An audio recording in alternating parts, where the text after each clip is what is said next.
If you're watching this and you've switched skills more than once, this isn't motivation you're lacking, it's patience. At some point, you told yourself you were exploring, but deep down, you were avoiding the one thing mastery demands, staying when it gets boring. You start learning something new and it feels exciting. Progress is fast. Then the growth slows, the feedback disappears, and suddenly you're wondering if you chose the wrong path. That moment feels like confusion, but it's actually the first real test. Most people fail it without ever realizing what just happened. Here's the uncomfortable truth most self-improvement content won't tell you.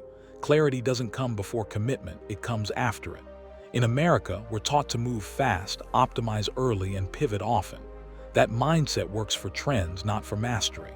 The people who become exceptional at what they do didn't find the perfect skill through endless research. They stayed long enough for a skill to reveal them. And the reason this matters is simple. Every time you quit early, you reset the clock. Not on learning, but on becoming someone capable of real, undeniable skill. Robert Greene's mastery isn't about talent or shortcuts. It's about a hidden pattern that shows up in every great achiever's life, whether they lived 500 years ago or are alive right now. This pattern explains why confusion is normal, why impatience is deadly, and why most people quit at the exact moment mastery starts asking something from them. To understand that pattern, you have to start at the beginning, before success, before confidence, before anyone knew they were special. And that's exactly where Chapter 1 begins. Chapter 1: The Hidden Pattern of Mastery. Most people believe successful individuals follow different paths, different talents, backgrounds, and opportunities. But Robert Greene opens mastery by pointing out something most people never look for: the pattern underneath all of it. Strip away the fame, the awards, and the finished success stories, and you'll find the same sequence repeating over and over again. What stops people from seeing this pattern isn't lack of intelligence, it's impatience. We want results without process, identity without struggle, and confidence without time. And when the path doesn't look glamorous, we assume we're on the wrong one. This is where confusion quietly becomes dangerous. Not because it means you're lost, but because it gives you an excuse to keep moving sideways. Skill hopping feels productive. Research feels responsible. Starting over feels clean. Greene exposes this as a modern trap, one that convinces people they're making progress while avoiding depth. The truth is, mastery doesn't begin when things feel clear. It begins when you commit without clarity and allow the process to shape you. Most people never give a single path enough time to reveal whether it fits. Greene challenges the idea that mastery is about talent by showing how misleading that belief is. What we call natural ability is usually just long exposure. The masters of history didn't move faster than others. They stayed longer. While others chased new opportunities, they dug deeper into the same ground. This is why mastery looks rare. Not because it's inaccessible, but because most people refuse to endure the early stages where effort outweighs reward and progress is invisible. What makes this pattern uncomfortable is that it offers no immediate reassurance. There's no moment early on where you're told, yes, this is it. In fact, Greene argues the early phase often feels wrong. You feel underqualified, behind, unsure. And that discomfort triggers comparison, watching others advance faster, wondering if you made a mistake. But this is the filter. Mastery begins exactly where external validation disappears. Those who stay are not braver. They're simply willing to tolerate uncertainty longer than most. This leads to the most overlooked truth of the entire book. Before anyone becomes exceptional, they first become deeply aligned. Not with success, but with their own nature. Greene calls this alignment the foundation of mastery, and it doesn't start with skills, it starts with inclination. To understand why some paths hold us and others repel us, we have to look backward, not forward. That's why Chapter 2 doesn't ask what you should do next. It asks what has always pulled at you, long before results ever mattered. Chapter 2: Discovering Your Life's Task. Most people think their life's work is something they choose as adults, after enough research, advice, and trial and error. Robert Greene argues the opposite. Your life's task begins forming long before you have language for it. It shows up in what you paid attention to as a kid, what made time disappear, what you returned to without being told. The tragedy isn't that people don't have a life's task, it's that they learn to ignore it. Somewhere along the way, practicality replaces curiosity, and external expectations drown out internal signals. Leonardo da Vinci is one of Greene's clearest examples.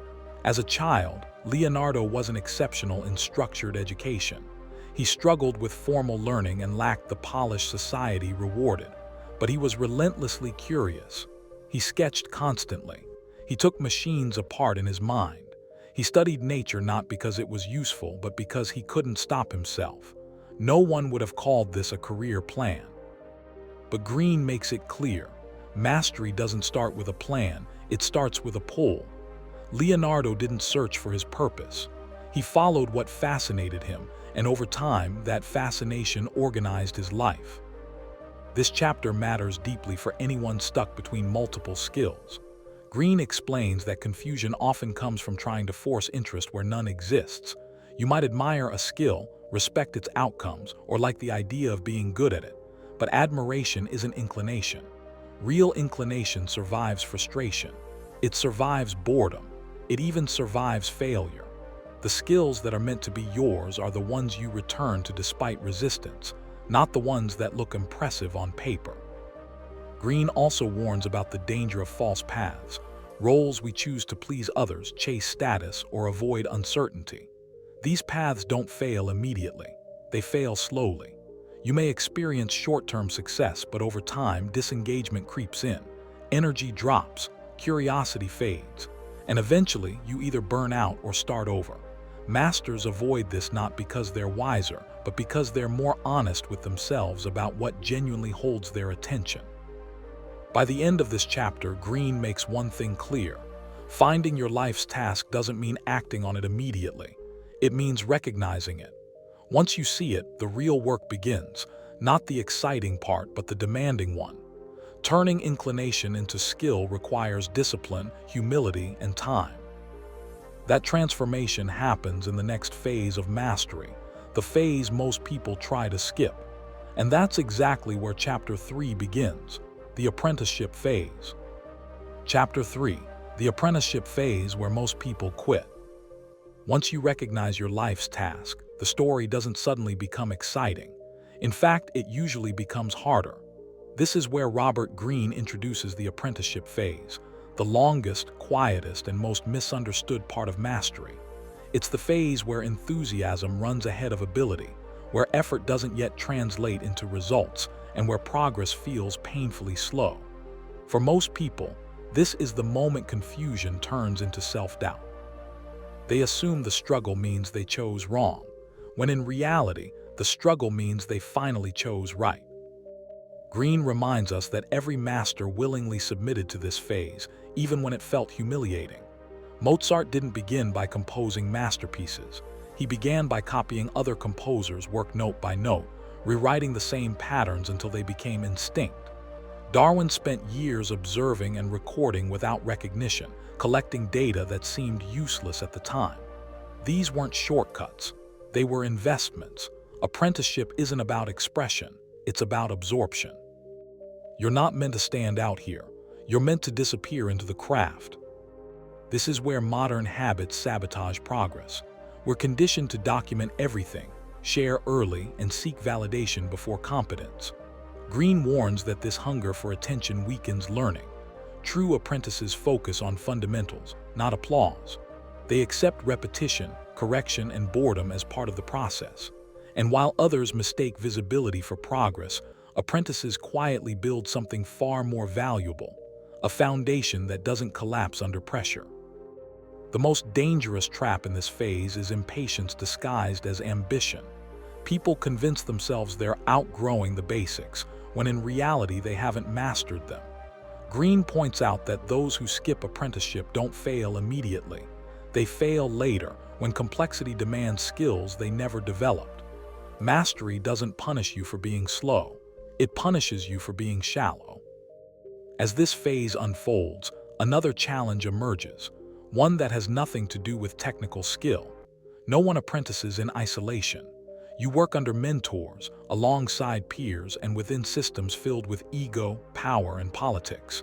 How you handle people during this phase can either accelerate your growth or quietly block it. Understanding that reality is essential, because mastery isn't just about what you know, it's about how you move through the world. That's why Chapter 4 shifts focus from skill to something equally critical: social intelligence. Chapter 4: Social Intelligence, Mastery Beyond Skill. Most people assume mastery is purely technical. Learn the skill, put in the hours, and success will follow. Robert Greene dismantles that belief in this chapter by revealing an uncomfortable truth. Many talented people never reach mastery because they don't understand people. Every field has hierarchies, power structures, unspoken rules, and emotional dynamics. Ignoring them doesn't make you pure, it makes you vulnerable. Masters don't rise because they dominate rooms, they rise because they read them. During the apprenticeship phase, social awareness becomes a silent multiplier. Greene shows how those who rush to prove themselves often sabotage their own progress. They speak too soon, resist feedback, or challenge authority before earning respect. The wiser apprentice observes first. They listen more than they talk. They study not just the craft, but the personalities around them. This isn't submission, it's strategy. Knowing when to stay quiet is just as important as knowing when to act. Mentors play a crucial role here, but Greene warns against romanticizing them. Mentors are human. They have insecurities, biases, and limits. Masters learn to extract value without dependency. They respect guidance without surrendering autonomy. At the same time, they recognize rivals not as enemies, but as mirrors, people who expose weaknesses and sharpen focus. Those who take rivalry personally stagnate. Those who learn from it evolve.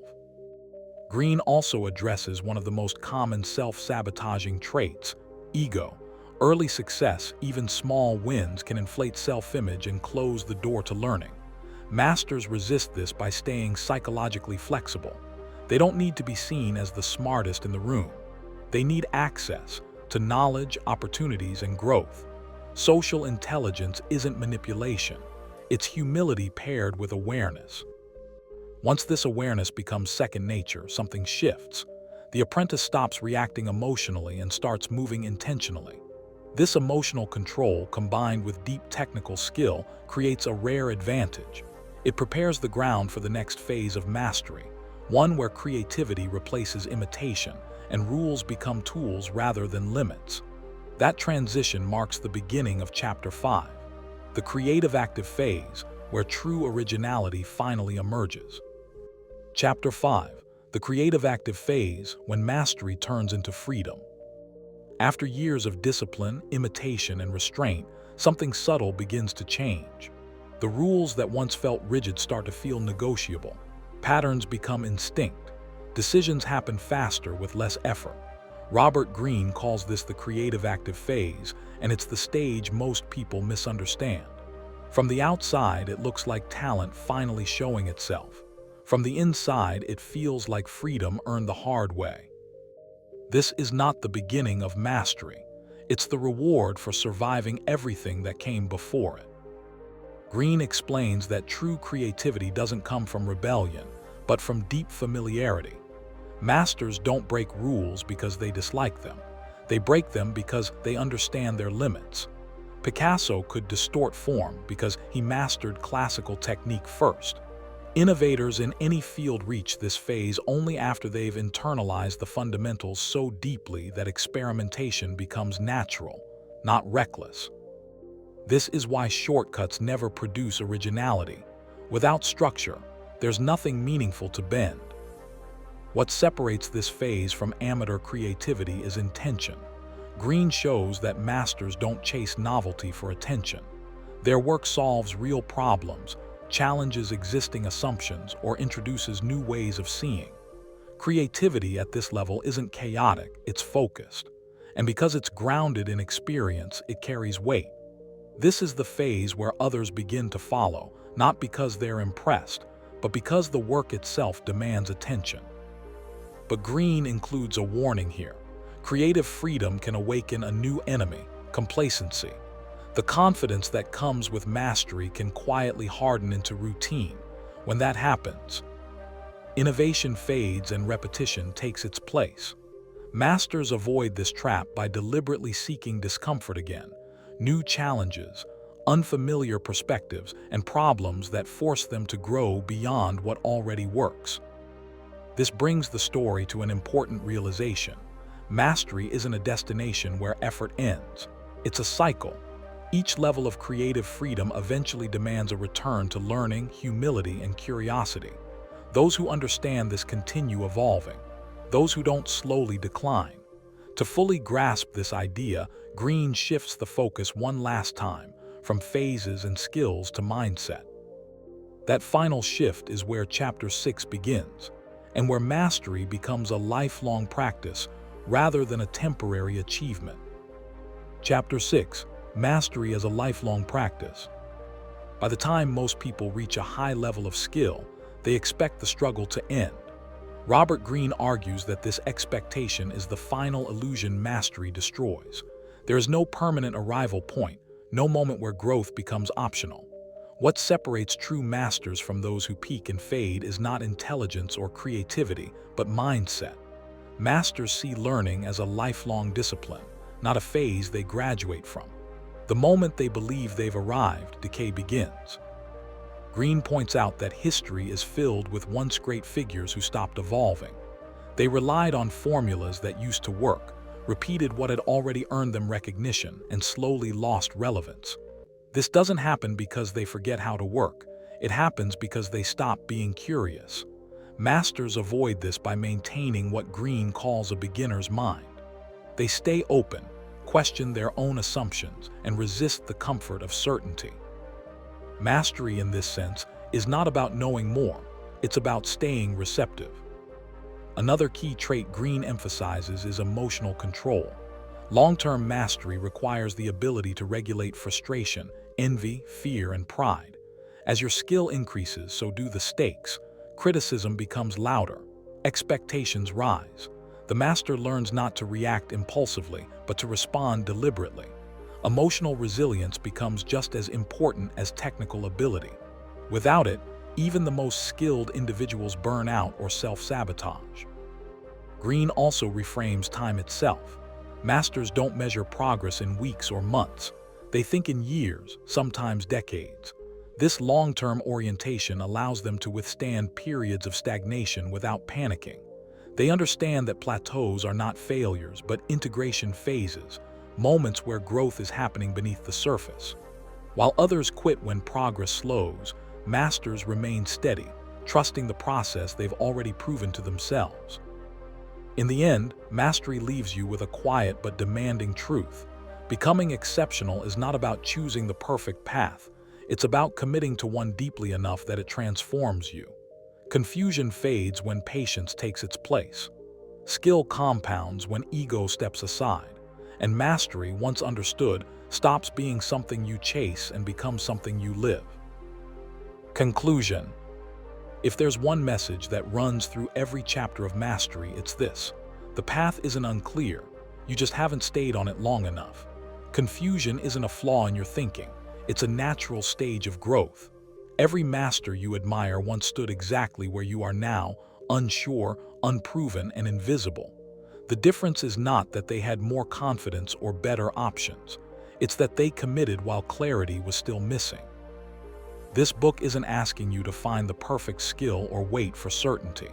It's asking you to choose honestly, based on what pulls at you, and then endure the phase where nothing seems to confirm you made the right decision. That's where most people quit. Not because they're incapable, but because they mistake discomfort for misalignment. Mastery doesn't reveal itself early.